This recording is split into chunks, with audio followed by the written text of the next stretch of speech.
Hello, everybody. So, welcome. This is actually my last live of the month. I'm going live weekly to talk about different intuitive eating topics. So, this is the last one I'm doing. If you're not watching this live, you can tune back in later. If you do watch this live, I would love if you comment and engage. We're going to talk about the 3 eating personalities today, and it's really good to know where these are present for you in your life. So yeah, if you have any questions throughout, you can comment as usual. I hope this sounds better this time than in the past because I put in headphones and I'm just doing Facebook this time, not Instagram too, because there was a little bit of fuzziness trying to do it all. Yeah, and I wanted to share with all of you in my mindful eating and body love community about these important practices that you can do to help heal your relationship with food and your body and start to feel really good with your choices and really trusting your intuition. So today we're going to talk about the 3 eating personalities, and I'm just going to give you a kind of a brief introduction to each, and I want you to really let this sink in and notice throughout your days, become more aware. That's the biggest thing you can learn from these intuitive eating practices, is how you can be more aware of these behaviors and work on dealing with them and coping with them in a healthy and self-loving way. So the 3 eating personalities that we have are the restrictive parent, the mature adult, and the rebellious child. So I made up these terms because I feel that it's the most easiest and memorable way to understand your eating personalities. There's more complicated ways to go about it that they talk about in professional intuitive eating books, like the one by Elise Reich and Evelyn Tribble. They talk about like the authoritative parent, professional dieter, the unconscious eater, and many more. There's more than 4 terms of them. So I like to shorten it and make it short and sweet so you can remember. So let's go through each of these together. But before that, I want to say that we actually have all of these in our lives. You might think that you're just one, like your personality type. It's different than that. You actually are going to interchange between these throughout time. Even if you consider yourself to be a perfect intuitive eater, there's really no such thing as perfection. There are times where you're going to catch yourself feeling like restricting and feeling like rebelling. So yeah, so each of these is present in all of us throughout different times in our days. It might be one day you gravitate more towards one than the other, or just different times. Like you might act differently when you're around different people, you're in a different environment, or you're on vacation mode. Like this week it's Passover, Pesach in Israel, so people might be exploring different eating patterns or eating habits that are not part of their habitual daily routine. So just notice where these are present for you, and yeah, see for yourself. So the restrictive parent, the rebellious child, and the mature adult, the 3 eating personalities. I see that someone just joined, so I wanted to mention that again. So I'm going to go through each of these. First, the restrictive parent. You can start to guess what that means to be the restrictive parent eating personality. So some synonymous terms include authoritative, the professional dieter, or the careful eater. So this is somebody that likes to overanalyze their food choices. Or not somebody, this is you acting in this personality at some point as overanalyzing your food choices, creating rules around food, only eating foods that are healthy, not out of enjoyment, not because you actually enjoy eating that food, avoiding certain foods and labeling them as bad. You'll experience a lot of the food police voice with the restrictive parent, which I've talked about throughout the past, but the food police voice is this voice that tells you like, you had dessert yesterday, so today you better go to the gym, or you're not allowed to eat chocolate except on this day of the week, or anything that's like, your partner eats less than you, you should also eat less. You need to control yourself. You need to restrict yourself because that's the only way you're going to lose weight, and that's the only way you're going to be happy. So it has this very narrow-minded, all or nothing mentality of thinking. And this personality experiences immense disappointment when it doesn't live up to the unrealistic expectations that they hold for themselves. So if you are somebody that often diets or has dieted in the past, you can probably recognize this behavior in you, that you were unable to feel fulfilled by these choices that you made. You were unable to live in satisfaction with your choice to be so restrictive.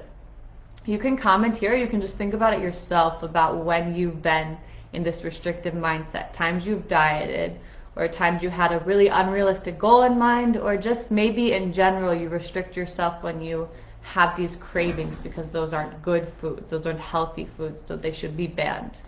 And it can even date back to like childhood behaviors, the way our mothers talked about different foods in their bodies, and maybe they said that explicitly to you, or maybe they said it to themselves, and that language sort of like rubbed off on you, that you shouldn't be eating pasta because your mother doesn't eat pasta, or your mom says pizza's bad, so you should feel the same way.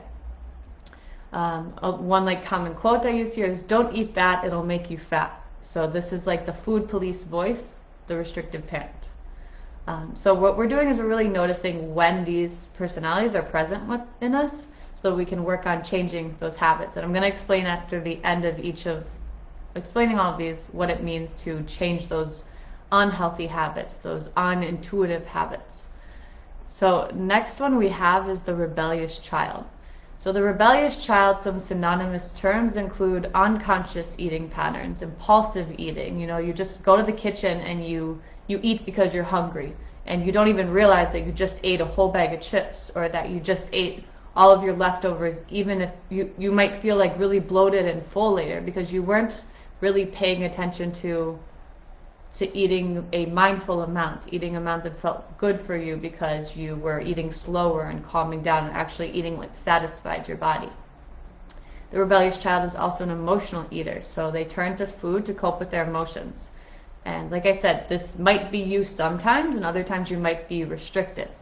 So maybe you're so restrictive, you're so much the restrictive parent, that other times you just need a break because you've been so uptight, so put in a box with everything, that you end up getting so anxious about food that you just binge and you eat a lot of food and you don't feel good after and you're disappointed in yourself. But the rebellious child says, I'm going to do whatever I want. I'm going to be this emotional eater. I'm sad today. I deserve chocolate. I deserve a whole tub of Ben & Jerry's ice cream.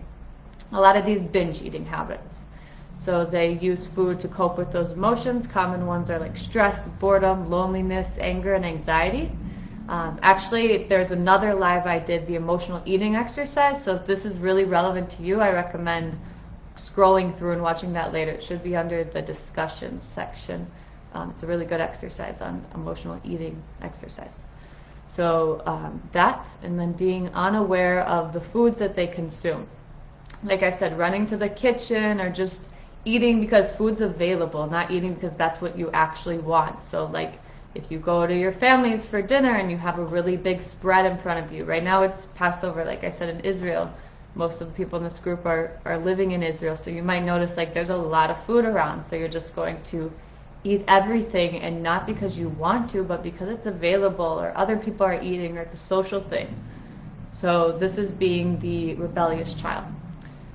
Another common one is refusal to waste food, the clean the plate mentality. This is also an unconscious eater way of looking at things. So thinking that you have to eat everything on your plate. This has been programmed in us since we were kids. Like, you have to clean your plate or you can't have dessert. You have to clean your plate or you can't go play with your friends. So we got conditioned to think we have to clean our plate. The amount of food we put on our plate, we must eat all of it. Now, if you're eating in a more mindful way, then you wouldn't be needing to clean the plate every single time. Sometimes you'll eat less than the full plate. Other times you're going to grab seconds or thirds. So being more mindful, being intuitive, is really listening to your hunger in that moment and not just unconsciously eating the amount in front of you. And yeah, this is totally a different discussion to get into this, like being sustainable and not wasting food. So first of all, like the food's going to go to the waste whether it goes in your body or you throw it in the trash, because it's still getting wasted in some way later on. But the thing is, like, don't eat till you feel miserable. Like, I believe our bodies are the most important thing, and if we take care of them, then we can take care of everything else. So if you learn over time what feels like right amounts for you, you won't be buying in excess so much. You won't worry about like needing to not waste food. You can also definitely like give this food away, give it to homeless people, give it to friends, like freeze it for later, store it for later. There's many different methods, and I'm happy to help you brainstorm it if you're worried about the wasting the food mentality. because you shouldn't put food in your body just to feel like you're not wasting it. Yeah, so another thing with the rebellious child is they don't eat until they're ravenously hungry. So they wait till the hunger is at a scale of like, I could eat anything in sight. So maybe you go through work all day, you're really busy, and you don't eat anything. So you come home in the evening and you just brave the cabinets and you say, I'm going to eat everything available because I'm starving. I waited super long. Yeah, and the other thing in the rebellious child is so busy and preoccupied with life, they put way too much on their plate. So this is like literally way too much food on their plate, and also figuratively speaking, like they just have a really busy life, so they're just being unconscious with food too, because they're not conscious or present with anything in their life. They live a really, really busy, unmindful life. A common quote by the rebellious child is, screw it, I don't feel good anyways, why not feel worse? So these are the two common eating personalities that constitute not being an intuitive eater. So the rebellious child and the restrictive parent. The rebellious child can be the emotional eater in the most broad speaking terms, and the restrictive parent can be the dieter, the person that constantly restricts their food. So actually we play between both of these throughout our lives, most of us. So we are so restrictive, we diet so much that we end up rebelling and binging. Then we binge too much that we end up dieting again and restricting. So we can constantly play between both of these sides and feel like there's no out, there's no healthy relationship with food, there's no healthy relationship with my body. Or we can find this happy medium ground, which is to be the mature adult, which is synonymous with the term intuitive eater. So I believe that this is the best way to go about life, is to not diet anymore, but to really be in touch with your body and what it needs, and to be in touch with your emotions and healing them and dealing with them in a really healthy way. Because, yeah, I'll get into that more later with emotions and how we're taught to suppress them a lot. So, but I want to talk now about the mature adult. So this person, they eat when they're hungry. They simply wait and notice when they're hungry, and that's when they eat food. Not because it's lunch hour, not because it's dinner hour, but because they are hungry and they listen to their body. Now, if you don't listen to your body and you eat when you're not hungry, you might notice that you get bloated a lot. If you have an active eating disorder, this is a completely different discussion, and we'll talk about that one-on-one or separately. But speaking of people with disordered eating patterns, or people that don't have a healthy relationship with food in their body, that's not an active eating disorder but is borderline in the middle, then this is like eat when you're hungry. Really focus on listening to the hunger scale. I have that in the mindful eating meditation. That's another live I did that you can look at too, or you can ask me about any of these things one-on-one or comment here. So because I want to keep this to around 15 minutes. The mature adult eats when they're hungry. They stop when they're full. So eat slow, eat mindfully, and you're more likely to stop eating when you're full.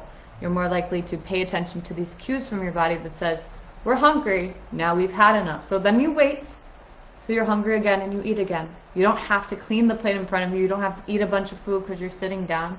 You can just eat till you're full. They only eat foods that they enjoy the taste of. So really focusing on what is pleasant for you. And sometimes that might seem like unhealthy foods. Other times it will seem like healthy foods. When you really listen to your body's cravings, sometimes you're going to want something more carb heavy, and sometimes you're going to want something lighter.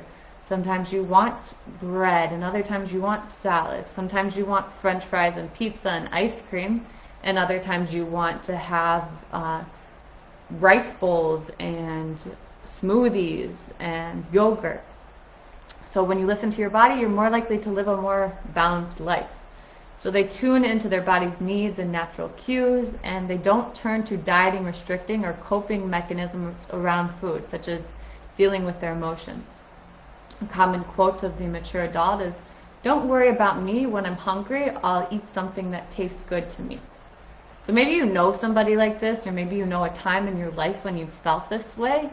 But there's a reason you're listening to this now, because you're like, how can I be the mature adult more often? How can I be the intuitive eater? And in order to do that, the answer is to find balance in your life and to break free from these dieting and restricting patterns and these binging emotional eating patterns. So work towards, with your meals, work towards slowing down.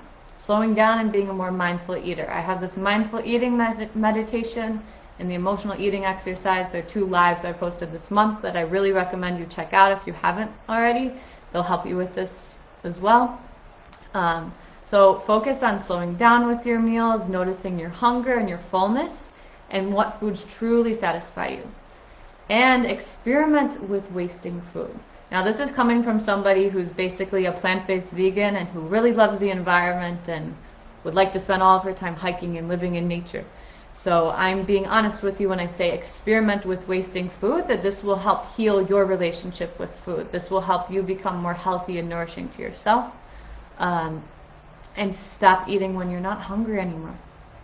Eat slower. Give yourself more time for meals. This is the best thing you can do, is give yourself time for meals in an undistracted environment, and you'll be able to have a healthier relationship with it. The other thing I want to say to do is to challenge that food police voice in your head, which is telling you that the rules. They say, you already had too much, you can't have any more, or you had chocolate yesterday, you can't today. Your friend's not eating that, you shouldn't either. Any of that talk that says like the shoulds, you're supposed to, anything that has those words in it is probably the food police voice. So yeah, there's a lot of things you can do to work on your relationship with your food and your emotions, and I went into as much depth as I could in a Facebook Live, but there's more ways you can work on this. So I have this intuitive eating course, but the one that we just ran closed. It closed at the beginning of this month. It closed about 2 weeks ago. So the next one's in June. But I actually have one more spot available in my Food Freedom and Body Love coaching. So if you're interested in learning more about how you can work on this with somebody else, how you can explore these food personalities, you can work on dealing with your emotions without food, you can work on loving and appreciating your body, and you can step away from the diet mindset and into a balanced weight, healthy mindset. So all of that and more we can do in one-on-one coaching, and you can ask me about that. I posted the link in this live on my website, jenniferkwellness.com. You can read all about what that is. And yeah, so the next person that joins the coaching program will have access to the June intuitive eating course as well. All of my clients have access to the course as well. And I'd love to hear your feedback on these eating personalities, and maybe you can share your insights about when one of these was present with you and what that was like for you, because the more we share, we encourage others to feel the same, to work on this themselves. And I think it's a really powerful thing we can do, is like spread this bold movement to not hide anymore our relationship with food in our bodies, but to be more open about it, to be more loving to ourselves, because everybody's going through these things, not just you, and it's really nice to feel that you have a support system. So let's let that group be that for each other, and let's engage. So thank you all very much, and it was great to see you for the last live of this month. I hope to do more in the future. So thank you. Bye.